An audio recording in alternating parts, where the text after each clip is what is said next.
看看这迷人的缩胶，以及这神似东非大裂谷的巨凤。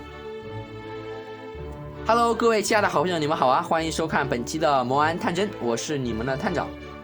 摆在我面前的呢是一款 MG 级别的海牛，今天视频内容的话呢也和海牛有关。那本期视频探长要和大家分享的呢就是我上期给大家做过开盒的这款由猫公爵推出的海牛米嘎粒子炮。当时我做完开盒，我是先拼完了一部分啊，不过个人感觉实在是烂的不行，当时就打算放弃了。我这边放2张图给大家看看，相信大家就能明白我当时为什么想放弃了。好的，我们可以看到左边这张呢是这款产品一个离谱的开模技术啊，整个插槽的孔呢是给开偏了，右边这张呢又是缩胶给插槽给缩没了一半，这样的情况呢在本款产品身上出现的几率不在少数啊，可见它这个开模精度是有多烂，真就是高高见了都得叫声叔啊。虽说当时有想放弃啊，但是后台粉丝呢一直在私信催更这款产品的一个成品表现，所以我这边还是咬咬牙给拼好了。说到这，各位靓仔确定不给个3连支持一下吗？哈哈，开个玩笑。那本款产品呢拼完了一个整体拼装体验可以说是一塌糊涂，有一说一的讲，可能还不如高高来的好拼。拼完的成品表现呢也是一样很夸张啊，也就有了视频开头的那一幕。不过问题也绝不止这些，下面我们拉近来给大家细说一下本款产品的一些比较严重的问题。首先，本款产品一个最严重的问题呢，就是它的炮管啊，并不是笔直的，而是说会向上有一定倾斜。造成这样的主要原因呢，就是因为它的炮管是用水管来进行制作的，厂商在对水管进行裁切的时候，并没有给它的截面修剪平整，所以说导致它在安装到位的时候呢，会出现一定的倾斜。不过解决的方法呢也很简单，我们可以对炮管的截面用笔刀重新进行一个修剪，或者说是干脆直接不插到底，都能一定程度的缓解倾斜的问题。不过这点呢对我个人来说还是比较难接受的，所以说我还是会选择对炮管进行一个重新的修剪。还有就是本款产品的炮身上呢会出现一对孔洞，我们可以直接通过正面来看到背面。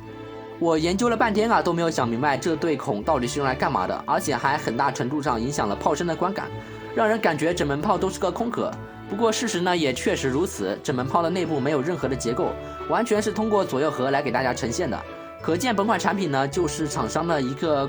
快餐作品，没有任何的养分，而且开模精度还如此之烂。可能这对孔也是因为太过仓促而忘记填上了吧，应该不会有人觉得这个孔是给咱穿根线挂脖子上的吧，哈哈。本款产品呢，除了设计上的一些问题，模型材料的选择上也非常离谱。整体的观感呢，个人感觉和当年的智恒达一模一样，毛毛糙糙的，而且一摸还一把油。我给它整个拼完呢，手上是已经油的不行了，感觉本款产品板件从模具上脱了下来，是没有进行任何清洗的。所以说那些油渍呢，都是没有清洗过的脱模剂，这东西还是有一定毒性的。如果大家拼完呢，感觉手上有油，一定要进行一个清洗。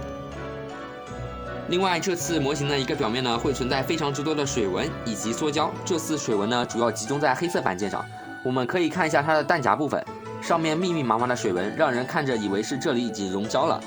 另外还有我左手摸的这块零件，上面的水纹呢，甚至形成了一个图案啊，像是有条蚯蚓盘在上面。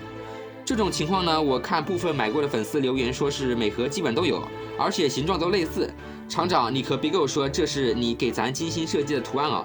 缩胶方面呢，基本上每个零件上都有，而且部分比较严重的零件上，甚至能一次性缩进去3-4个坑啊！总之就是非常离谱。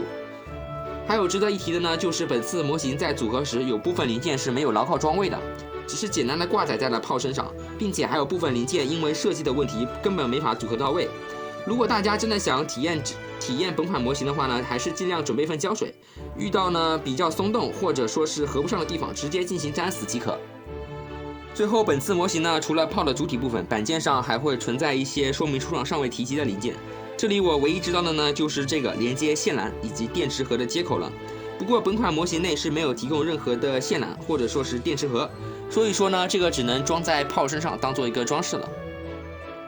最后给大家总结一下吧，本款产品呢，我这里还是不推荐大家去冲的，因为还有 EW 的嘛，他家的对比这款来说的话，好的不是一星半点。不过本款产品呢，它的售价只要30元，对比 EW 的来说便宜了一半还要多。如果大家暂时手头比较紧呢，而且又迫切的想给海牛配一门炮，还是可以挑战一下的。